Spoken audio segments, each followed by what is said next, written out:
The dollar Swiss has moved lower in trading here today. It was on its way to the downside, but then got that kick when President Trump announced a 50% tariff on EU goods starting June 1, or a threat of it. I'm not really quite sure right now, but that's what he's suggesting.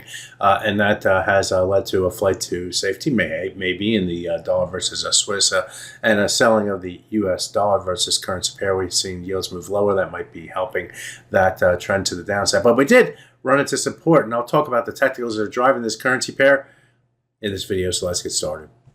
I challenge anyone to try to make sense of the day-to-day news headlines that are to come out either now or in the future. That's difficult to understand, and also difficult to understand the economic impact. We are seeing continued data show okay data. We saw initial jobs claims this week come in as expected, and still showing strength in the employment. But is there an underlying groundswell?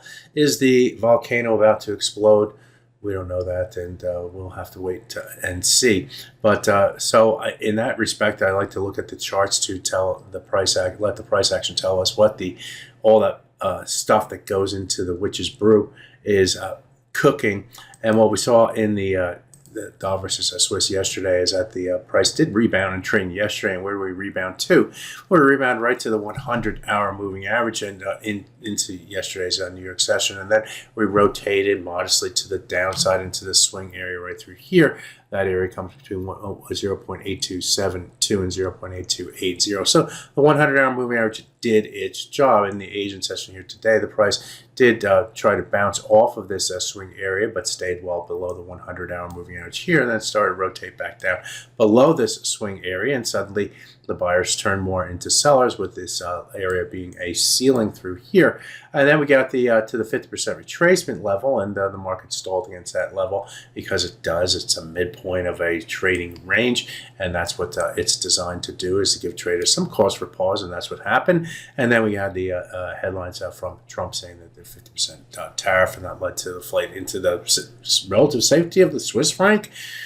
Potentially, I guess, even though, maybe tariffs on their goods as well. We'll see.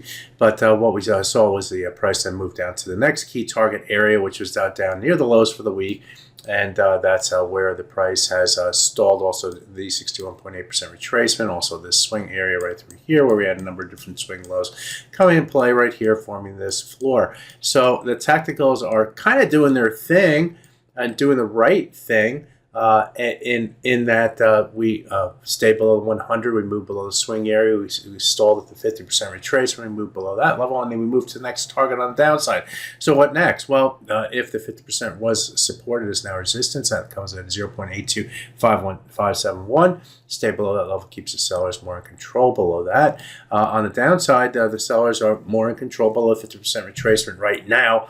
So if you like that position, then look for a break of this area right through here to increase the bearish bias. And traders looking for the extremes down through here, in between the around the 81, up and above and below the 81 level, 0.81 level in the dollar versus Swiss. So that's a decision for you as a trader. Sellers are more in control. We'll see if they can keep control. My name is Greg Mikulowski. Good fortune with your trading. Bye bye now.